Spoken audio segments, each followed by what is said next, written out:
하나님의 말씀을 봉독하겠습니다. 신약성경 첫 번째 책 마태복음입니다. 1장 18절부터 25절까지 제가 봉독을 하겠습니다. 18절부터 봉독합니다. 예수 그리스도의 나심은 이러하니라. 그의 어머니 마리아가 요셉과 약혼하고 동거하기 전에 성령으로 잉태된 것이 나타났더니 그의 남편 요셉은 의로운 사람이라 그를 드러내지 아니하고 가만히 끊고자 하여 이 일을 생각할 때에 주의 사자가 현몽하여 이르되 다윗의 자손 요셉아, 내 아내 마리아 데려오기를 무서워하지 말라. 그에게 잉태된 자는 성령으로 된 것이라. 아들을 낳으리니 이름을 예수라 하라. 이는 그가 자기 백성을 그들의 죄에서 구원할 자이심이라 하니라. 이 모든 일이 된 것은 주께서 선지자로 하신 말씀을 이루려 하심이니 이르시되 보라, 처녀가 잉태하여 아들을 낳을 것이요 그의 이름을 임마누엘이라 하리라 하셨으니 이를 번역한즉 하나님이 우리와 함께 계시다 함이라. 요셉이 잠에서 깨어 일어나 주의 사자들의 분부대로 행하여 그의 아내를 데려왔으나 아들을 낳기까지 동침하지 아니하더니 낳음에 이름을 예수라 하니라. 아멘. 여러분, 이 세상은 위기가 있거나 아니면 힘들 때마다 누군가가 우리보다 능력이 뛰어난 사람, 힘이 있는 사람이 나타나서 짠하고 나타나 우리를 구원해주고 그 다음에 우리를 힘든 그러한 그 상황에서 건져줄 자를 찾습니다. 그래서 이제 슈퍼맨 신드롬이 생겨난 겁니다. 슈퍼맨 신드롬이 계속 지속되다 보니까요, 거기에서 이 슈퍼히로들 그리고 후속타가 계속 나옵니다. 배트맨, 스파이더맨. 우리 아들도요, 제 아들도 아마 7, 8살 때 보자기를 메고 층계에서 이 뛰어내리기를 계속하면 이 슈퍼맨 좋아하더니요, 하루는 지붕 위에 올라가고 뛰다가 그러다가 이제 함석 지붕이 무너지는 바람에 팔이 부러졌습니다. 그리고 나서는 절대로 슈퍼맨을 따라하지는 않습니다. 여러분, 이 슈퍼맨이 사실은 아이들이 엄청 좋아하는 캐릭터입니다. 근데 어른들도 그래요. 어른들도 이 슈퍼맨을 굉장히 좋아합니다. 열광합니다. 근데요, 보니까 고통받는 인류를 구하는 아주 멋진 세상의 영웅으로 나타나지요. 그리고 우리는 그를 통하여 또 우리의 그 어떠한 어려움이 저렇게 우리보다 훨씬 뛰어난 능력이 다가와서 우리를 좀 구원해 줬으면 좋겠다라는 그런 그 간절함이 있는 것도 사실입니다. 그러다 보니까 상업화 속에서 인기 있는 이 캐릭터, 다양한 슈퍼맨 신드롬이 만들어진 겁니다. 그런데 문제는 뭡니까? 이걸로 인하여 우리가 메시아의 그 메시지를 줄 때마다 메시아의 가장 귀한 의미가 퇴색이 되어버리고 맙니다. 하나님의 그 고귀하신 사랑이, 그리고 하나님께서 우리를 향하신 그러한 그 가장 귀한 희생이 사실은 퇴색돼 버리고 손상돼 버리고 맙니다. 인간의 구원은 여러분 이러한 식으로 누군가가 힘이 있어 갖고 와서 짠하고 날아다니면서 아니면은 또 뭐 바위를 들쳐내면서 이루어지는 것이 아닙니다. 인간이 가진 연약함, 때로 우리는 도움을 받지요. 그리고 또 용서도 받습니다. 근데요, 이것이 반복이 되는 그러한 그 일로 인하여 해결 안 된다라고 성경은 얘기합니다. 메시아는요, 사람들이 그렇게 환호하고 사람들이 그렇게 좀 때로는 옷까지도 입고 요즘도 어른들까지 그래요. 슈퍼맨 옷을 입고 다니는 사람도 꽤 됩니다. 그러면서 이러한 그 환상적인 그러한 그 슈퍼히로들과는 다릅니다. 우리에게 오신 메시아는요, 죽으러 오셨습니다. 죄인들의 형벌을 대신 받으러 오신 겁니다. 이 세상의 죄인들은 반복하는 죄악, 그리고 일시적인 회개, 거기에서 받는 용서, 그리고 또 다시 죄를 짓고 또 회개하고 용서받는 이 모든 그 사이클에서 벗어나는 유일한 답은 하나님께서 대신 죽으시며 온전하게 모든 것을 깨끗하게 끝내시는 메시아의 출현밖에는 없습니다. 여러분, 세상은 권력과 돈과 성공과 권세와 힘을 추구합니다. 그리고요, 그것을 따라가면서 그러한 그 싸움의 연속이 나타나는 것이 우리의 죄성의 문제입니다. 바로 이 죄성, 모든 문제의 근본은 이 죄성에 두고 있습니다. 예수님 오신 후에도요, 표면적으로는 이 죄성은 없어지지 않은 것처럼 보입니다. 전혀 어떤 변함이 없는 것처럼 보여집니다. 그리고 예수님을 믿고 이제 구원을 받았다는 우리에게도요, 이 죄는 여전히 우리에게 다가오고 우리를 넘어뜨리고 우리를 승리하지 못하는 사람으로 만들어내기도 합니다. 그런데 하나님께서 그 백성들에게 주신 메시지가 뭡니까? 세상에 황홀함에 마음을 뺏기지 말라. 하나님께만 마음을 두어라. 그리고 하나님만 섬겨라. 하나님만 예배하라 였습니다. 그런데 여러분, 이스라엘 백성을 보세요. 그리고 우리 오늘의 모습을 보세요. 자꾸 세상을 엿봅니다. 세상을 탐합니다. 세상을 흉내냅니다. 그리고 세상의 황홀함을 따라갔습니다.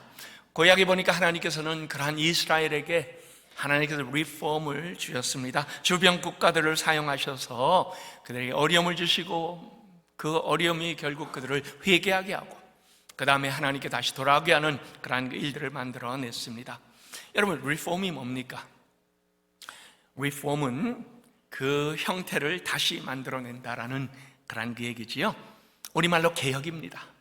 우리 영생교회가 추구하는 개혁주의 신앙이 바로 여기에 근거하고 있습니다.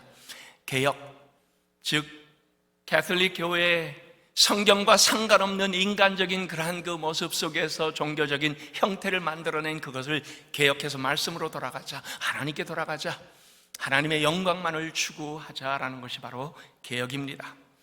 그런데요, 지금은 하나님께서 여전히 개혁을 우리에게 요구를 하고 있습니다.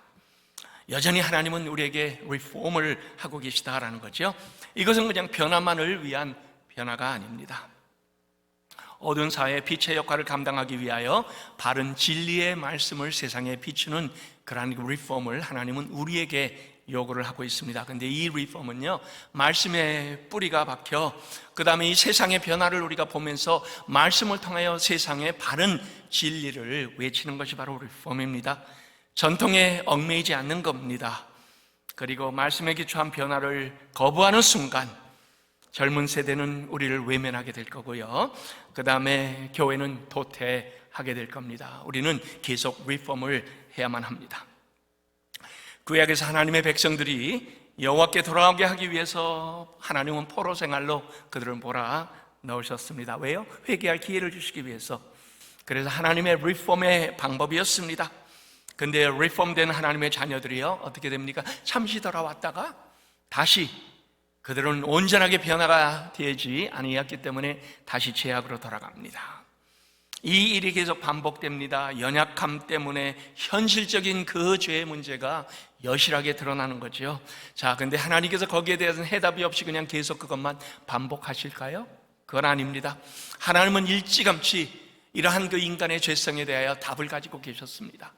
그리고 그것을 하나님의 시간에 하나님의 방법으로 계속 이루어 가고 계셨습니다. 여러분, 사사기를 한번 보세요. 무슨 메시지를 우리에게 줍니까? 죄악으로 인하여 고난을 받게 되는 하나님의 백성들의 모습이 나타나지요. 너무 힘듭니다. 그래야 하나님께 회개를 합니다. 그러면 하나님께서는 사사를 세우셔서 그들을 구원하시지요. 그러면 어떻게 되죠? 잠시 평안이 돌아옵니다. 근데요, 그렇게 평안을 맛본 하나님의 백성들은 다시 하나님을 떠나기 시작하고요, 다시 우상을 섬기기 시작하고 다시 배반합니다. 그러면 또 고난을 당합니다. 하나님은 주변에 있는 국가들을 사용하셔서 그들에게 다시 힘든 그러한 그 과정을 겪게 합니다. 그럼 그들은 또 다시 하나님 앞에 돌아오기 위하여 회개합니다. 그러니까 하나님은 사사를 보내주십니다. 여러분, 이 사이클이 계속 반복되는 것이 바로 사사기입니다.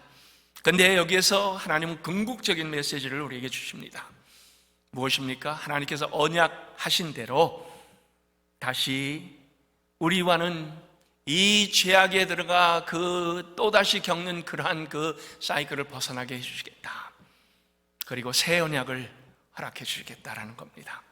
그리고 그것은 하나님께서 메시아를 보내므로 임마누엘의 하나님의 그 가장 아름다운 복이 우리에게 임함으로써 하나님은 이 모든 것들을 끝내주십니다. 물론 우리 예수님은 이미 오셨습니다. 임마누엘입니다. 그리고 우리는 여전히 죄악을 짓습니다. 우리는 여전히 연약합니다. 그리고 여전히 악합니다. 그러나 하나님은 하나님의 방편으로 divine reform, 즉 하나님께서 모든 것을 직접 다 단번에 끝내주시겠다는 궁극적으로 진행하시는 이 신적 개혁을 오래전부터 이미 계획하시고 우리를 위하여 그 사랑의 방편을 보여주신 겁니다. 하나님께서 직접 인간의 몸을 입으시고 이 땅에 오셔서 반복적인 우리의 죄성을 하나님께서 한순간에 다 엎어버리신 겁니다. 그리고 온전한 리폼은 하나님께서 개입하셔서 죄악에 대한 세기를 박아주신 겁니다. 이제는 여러분, 우리에게는 온전하게 해결되었습니다. 물론 우리는 여전히 죄 짓습니다. 그러나 거기에서 우리가 두려워할 자들이 아닙니다. 왜요? 성령께서 우리 안에서 확신을 주시는 것은 우리의 구원은 완성되었다라는 그러한 것은 놀라운 하나님께서 주신 사랑의 언약의 완성이기 때문입니다. 여러분, 예수님의 성육신이란 하나님 편에서 일방적으로 죄성을 리폼 하시는 하나님의 사랑의 방편입니다. 예수로 리폼이 되니 모든 것이 다 끝나버렸습니다. 그리고 그러한 사랑 이야기는 성경 전체에 가득히 배어 있습니다. 전지전능하신 하나님께서 능력과 우주의 주제 되신 통치자로 그냥 군림하신 것이 아닙니다. 인간의 육신을 입으시고 이 땅에 내려오셔서 다른 방법으로는 절대로 해결되지 아니할 우리의 죄 문제를 대신 지시고 십자가에 달려 돌아가서 갚아주신 겁니다. 그것은 우리가 이해할 수 없는 가장 큰 이변의 방법을 하나님께서 이 선택을 해주신 거지요. 그리고 마태는 오늘 마태복음 1장에 가장 먼저 그 일을 언급을 하고 있습니다. 그래서 오늘 말씀 속에서 우리는 두 가지의 교훈을 받기를 원합니다. 첫 번째로, 믿음의 기초란 성경을 있는 그대로 믿어야만 합니다. 여러분, 세상이 처녀의 몸에서 잉태되었다는 동정녀 탄생설에 대하여 조롱을 하지요. 믿지 못하고, 아니 저것은 가설, 그리고 저것은 누가 만들어낸 엉뚱한 이야기냐고 그렇게 조롱합니다. 예수를 믿지 않는 사람들이 가장 즐겨 묻는 질문 중에 하나가 어떻게 처녀가 애를 낳을 수가 있냐라는 그런 그 얘기입니다. 어떤 분이 이런 식으로 얘기를 해요. 예수의 아버지는 마리아 옆집 아저씨였을 것이다 라고 놀립니다. 당시에도 그렇고요, 지금도 그렇고, 이렇게 상식으로 이해되지 않는 일에 대하여 여러분, 이러한 그 반응은 너무나 당연한 겁니다. 바로 이 동정녀 탄생 때문에 사람들은 성경을 믿지 못하겠다, 그리고 신약 성경에 어떻게 그런 가장 앞에 이렇게 허무맹랑한 얘기로 시작을 하느냐라고 그렇게 공격의 수단으로 사용하기도 합니다. 그러나 저는 바로 이렇게 제일 앞에 쓰여진 이 사건 때문에요, 성경 말씀이 사람에 의해서 쓰여지지 않고 성령께서 쓰신 말씀이라는 그런 그 반증이 있다라고 여러분들에게 감히 말씀을 드립니다.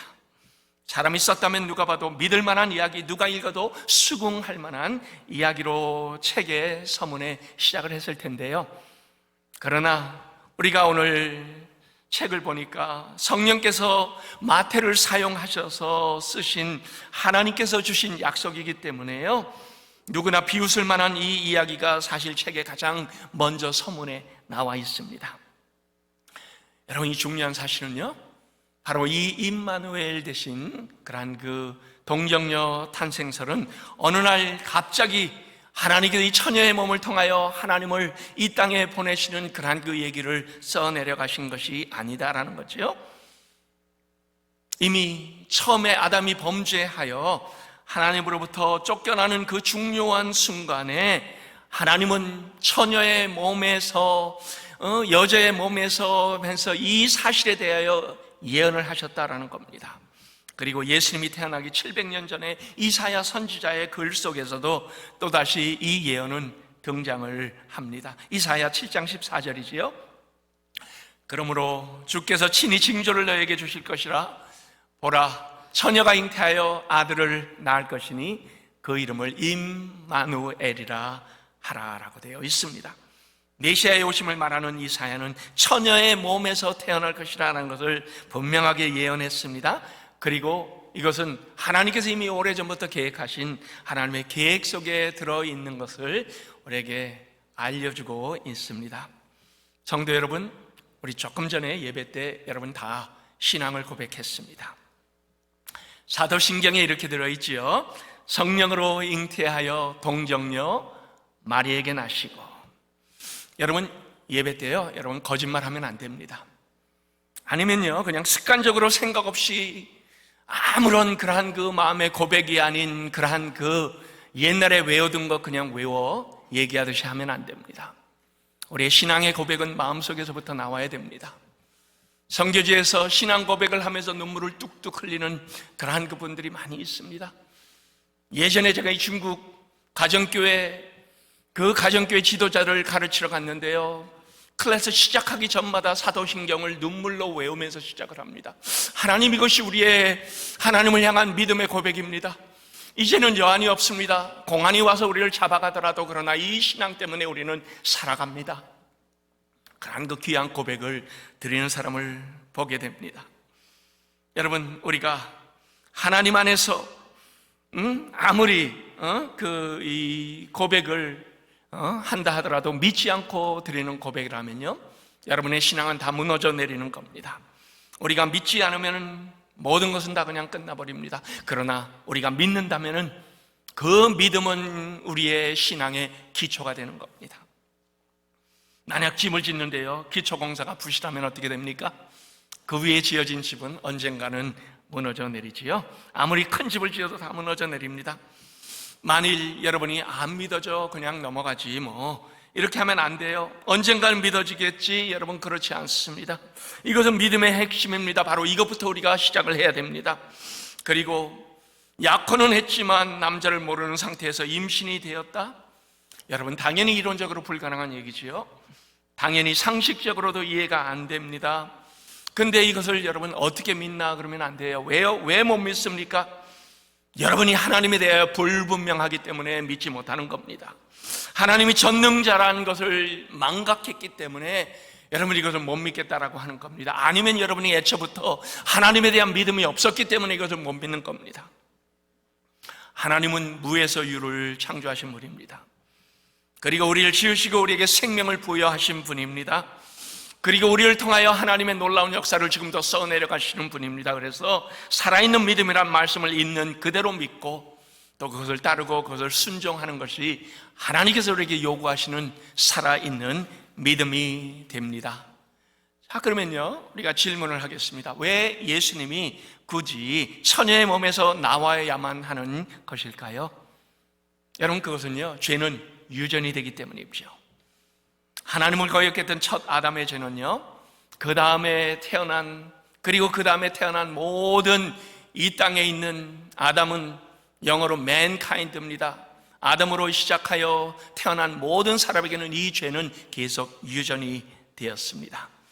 그리하여 아담 이후에 아담도 포함되어 모두가 다 죄인이 되고 마는 겁니다. 모든 인간은요, 죄를 안 지으려고 해도 안 지을 수 없는 그러한 그 존재로 태어났습니다.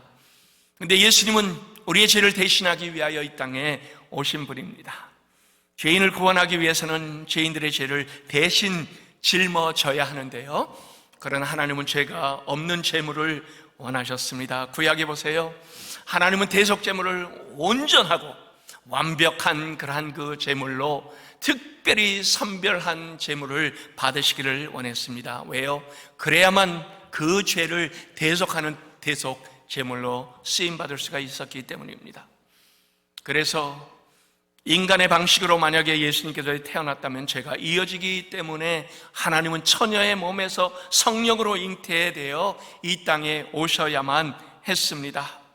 그리고 여러분, 이것은요, 우리의 이론을 벗어난 사건들이었기 때문에 하나님은 미리 예언을 주시고 의심 많은 인간들에게 믿을 수 있는 근거까지 허락을 해 주신 겁니다. 그러나 우리는 그것을 이론으로 받지 않습니다. 믿음으로 받습니다. 예수님은 사람이지만 동시에 온전하신 하나님이십니다. 그리고 바로 그 하나님은 하늘 보좌를 버리시고 우리를 위해 인간이 되시기를 마다하지 아니하신 참 사랑의 하나님입니다. 여러분이 보세요.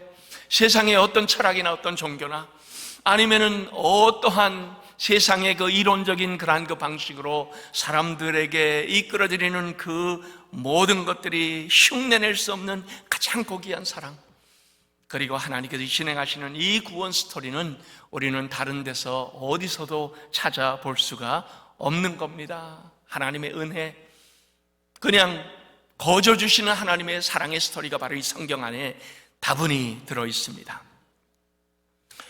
18세기 유럽에서요, 자유주의 신학이 시작이 되었습니다. 성경에 쓰여 있는 많은 스토리를 보니까요, 이해가 안 되는 부분이 너무나 많아요. 도저히 이것은 우리가 용납할 수 없는 그러한 그 스토리들이 들어있습니다. 이걸 하나씩 잘라내기 시작했습니다. 다 제하여 버리고 기적, 이사, 신화, 이것을 다 신화라고 그렇게 얘기하면서요, 폄하를 했습니다. 믿고 싶은 것만 믿으려고 비평 신학이 생겨난 거죠. 그것이 미국을 통과하여 한국까지 이어졌습니다. 성경에서 논리적이지 않거나 이해가 안 된 부분은 다 잘라버립니다. 그리고 남은 것이 무엇입니까? 윤리와 도덕이지요. 그 가르침밖에 없습니다.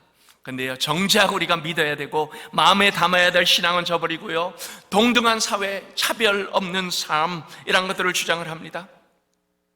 여러분, 근데요, 이러한 교회는 사실은 이 근처에도 있습니다. 운전하면서 지나가다 보면요, 어떤 교회 앞에는 무지개가 있고요, 거기에 LGBTQ를 지지합니다라는 그런 그 사인까지 붙어 있습니다. 복음보다는, 예수님보다는 인간 평등을 우선하는 교회지요. 이런 작용화된 신학, 비평 신학을 공부하면요, 그 신학에는 하나님은 없습니다. 사실은 교회에 나와도 예배가 그들에게 중심이 아닙니다. 윤리와 사회운동과 인권운동이 그들 속에는 전부인 겁니다. 근데 보세요, 여러분, 그러한 교회는 사람이 하나둘씩 빠져나가기 시작합니다. 예배당이 문을 닫기 시작하고요, 술집이나 디스코텍 아니면 상점으로 팔려버립니다. 지금 유럽을 보세요. 그러한 그 예배당 천지입니다. 미국에도 그것이 시작이 됐습니다. 아마 얼마 후에는 한국에도 이러한 예배당이 변하여 어떠한 모습을 갖추게 될지 두려운 마음으로 미래가 보여지기도 합니다. 교회에서 핵심 진리인 예수님이 빠져버리면요, 그 교회는 생명을 잃어버리는 것이기 때문입니다. 생명 없는 교회는요, 사람들이 하나둘씩 빠져나갈 수밖에 없습니다. 성경에 여러분 보세요, 백부장이 예수님께 와 자기의 하인이 중풍병으로 누워있는데 고쳐달라고 요구하는 그런 그 말씀 나온 것 여러분 다 잘 아시죠? 근데 예수님께서 그에게 가서 고쳐주겠다 하니까 그의 반응이 뭐였습니까? 주여, 내 집에 오심을 감당하지 못하겠사오니 다만 말씀으로 하옵소서, 그리하면 내 하인이 낫겠나이다 라고 했습니다. 예수님은요, 그 믿음을 칭찬하셨습니다. 아니, 온 천지에 이러한 믿음을 내가 본 적이 없도다 라고 칭찬하셨습니다. 그러면서 무슨 말씀을 하십니까? 가라, 내 믿음대로 될지어다. 여러분, 이것이야말로요, 믿음에 대하여 얼마나 잘 표현이 된 구절인지 모릅니다. 여기에 다행히 예수님은 가라, 내 믿음대로 될지어다 라고 우리에게 믿음을 잘 설명해 주셨지요. 여기에는 가라, 내 능력대로 될지어다, 가라, 내 스펙대로 될지어다, 가라, 내 학력대로 될지어다, 가라, 너가 준비한 만큼 될지어다 라고 얘기하지 아니하셨습니다. 직분이나 권력이나 힘대로도 아닙니다. 믿음대로. 그리고 누구를 믿는 믿음입니까? 여러분, 믿음이 뭡니까? 믿음은 내가 얼마나 믿음이 크다라는 것을 드러낼 수 있는 것이 아닙니다. 믿음에는 대상이 있습니다. 그리고 그 믿음의 대상은 하나님입니다. 여러분이 얼마나 하나님을 의지하고 믿고 따르고 있는가가 여러분의 믿음의 반증이 되는 겁니다. 여러분이 믿음에 대하여 분명하게 거기에서 나타나게 되는 것입니다. 그래서 요한일서 5장 4절에 뭐라고 합니까? 무릇 하나님께로부터 난 자마다 세상을 이기느니라. 세상을 이기는 승리는 이것이니 우리의 믿음이니라. 여러분, 세상을 우리가 어떻게 이긴다고요? 세상을 이기는 승리는 바로 우리의 믿음이라고 했습니다. 우리가 학력을 가지고 이기는 것도 아니고 권력을 가지고 이기는 것도 아니고 돈을 가지고 이기는 것이 아닙니다. 하나님은 우리의 믿음을 통하여 세상을 이긴다. 세상이 힘들고 어려워도요, 우리는 세상을 이겨낼 수 있는 것은 바로 하나님께서 우리에게 이 믿음을 주셨기 때문입니다. 만일 여러분이 하나님의 자녀라고 하면서요, 말씀을 100% 믿지 않는다면, 만일 여러분이요, 여전히 이 자리에 와서 예배하는 자가 되었으면서도 말씀에 대하여 의심하는 것이 있다면요, 여러분, 여러분의 인생은 아마 흐릿해질 겁니다. 하나님은 믿음으로 세상을 이기라고 했고요, 믿음으로 승리하라고 했습니다. 이 믿음을 하나님께 간구하고, 이번 성탄절에 만약에 우리의 믿음이 흐릿하다면 하나님의 믿음을 더 분명하게 해 주옵소서. 그리고 이 믿음이 우리를 세상을 이기는 놀라운 하나님의 귀한 방편이 될 수 있기를 예수 그리스도의 이름으로 축원합니다. 두 번째로 임마누엘 대신 예수님입니다. 여기 본문에 게시된 메시아의 이름은 두 가지로 되어 있습니다. 첫 번째로는 예수란 이름이 나타나죠. 21절이지요. 아들을 낳으리니 이름을 예수라 하라. 이는 그가 자기 백성을 그들의 죄에서 구원할 자이심이라 하니라. 여러분, 예수란 이름이 뭡니까? 예슈와. 예수란 이름은요, 구원자란 의미입니다. 하늘의 전능자, 모든 것을 통치하시고 창조주 되신 바로 그 하나님께서 인간의 육신을 입으시고 이 땅에 오신 목적이 뭡니까? 이 이름 안에 다 들어있는 겁니다. 왜요? 예수님은 예수님이 되셔서 이 땅에 목적을 가지고 오셨기 때문입니다. 그리고요, 바로 그 목적은 우리의 죄를 사해 주시려고 오셨습니다. 그래서 예수님의 이름 외에는 그 다른 어떠한 이름도 구원을 받을 만한 이름을 주신 일이 없다라고 했습니다. 기독교가 이것을 주장하니까 다른 종교에서는 너무 배타적이다. 적어도 우리 같이 대화 좀 해보고 너희들이 버릴 건 좀 버려야 되지 않느냐, 이렇게 얘기를 합니다. 이렇게 회유를 합니다. 그러나 여러분, 이것이 우리에겐 생명이기 때문에요, 예수 그리스도의 이름 외에는 우리에게 구원을 주실 만한 다른 이름을 하나님께서 주신 적이 없기 때문에 우리는 이 진리를 굳건하게 붙잡고 가야 됩니다. 그 어떤 다른 이름 하나님께서 우리에게 주시지 않고요, 예수 그리스도의 이름만이 능력이요, 예수 그리스도의 이름만이 구원의 이름입니다. 제가 있던 인도네시아에요, 새벽부터 하루에 5번씩 확성기를 틀고 모든 사람이 들릴 정도로 알라 악바가 울려 퍼집니다. 물론 사람들은요, 그 이전부터 모스크에 가서 메카를 바라보며 기도할 준비를 합니다. 미처 준비가 안 된 사람도요, 길을 가다 말고 그 확성기에서 알라 악바가 울려 퍼지면 걸음을 멈추고 무릎을 꿇고 기도하기 시작합니다. 알라는 위대하시다라는 그런 그 얘기죠. 이 소리가 크게 들려지면요, 그러면은 저는 거기에 기도하는 사람들을 한 번씩 이렇게 바라봅니다. 허공만 때리는 아무 쓸모없는 이름 앞에 하나님, 저들이 저렇게 무릎을 꿇습니다. 언젠가는 예수 그리스도의 이름 앞에 무릎을 꿇게 되는 날이 오게 되기를 간절히 바랍니다. 이 기도를 하면서 그들을 바라봅니다. 성경은 세상 모든 민족이 다 예수 그리스도의 이름 앞에 무릎을 꿇게 될 것이다 라고 했습니다. 그리고 모든 입으로 예수 그리스도를 주라 시인할 것이다 라고 예고를 했습니다. 세상을 구원할 이름은 바로 예수 그리스도의 이름 외에는 다른 어떤 이름도 없습니다. 오늘날 모든 민족이 그 이름 앞으로 돌아오고 있습니다. 그리고 그 능력의 이름 앞에 우리는 구원을 받았습니다. 그리고 구원받은 하나님의 백성이 오늘도 이렇게 하나님께 예배를 드리는 자가 된 것입니다. 하나님께서 이 구원의 이름 말고 또 다른 이름을 주셨습니다. 예수라는 이름보다 더 먼저 구약 때부터 지어진 이름이 있습니다. 23절이지요. 보라, 처녀가 잉태하여 아들을 낳을 것이니 그의 이름을 임마누엘이라 하리라. 일부에 제가 설교를 마쳤더니 장로님 한 분이 와서 그래요. 예수님이 한국 성을 가진 줄 몰랐네요 라고 하시는 분이 있습니다. 임마누엘. 근데 여러분, 임마누엘이 뭡니까? 하나님이 우리와 함께 계시다라는 그런 그 뜻입니다. 성탄의 의미, 우리가 이제 12월에 들어서 성육신을 우리가 알게 되는 그 달로 이 달을 사용하기를 원합니다. 성탄의 의미를 한마디로 우리가 하면 임마누엘, 그러면 다 끝납니다. 임마누엘, 하나님께서 우리와 함께 계시다예요. 매년 성탄절 우리에게 선포하는 메시지의 핵심은 하나님께서 우리와 함께 계시기를 원한다는 겁니다.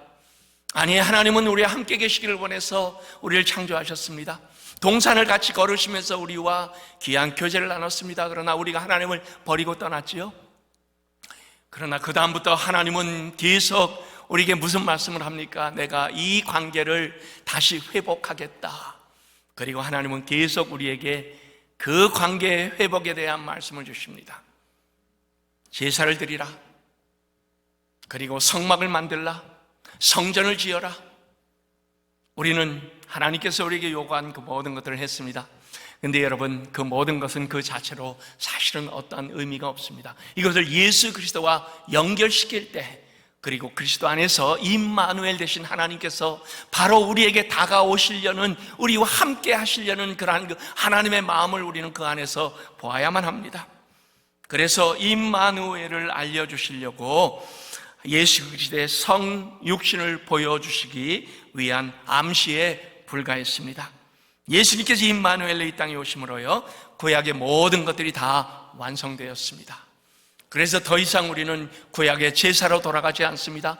더 이상 우리는 구약의 성전으로 돌아가지 않습니다. 이제는 제사도 필요 없고요, 성전도 필요 없습니다. 우리는 이곳을 성전이라고 부르지도 않습니다.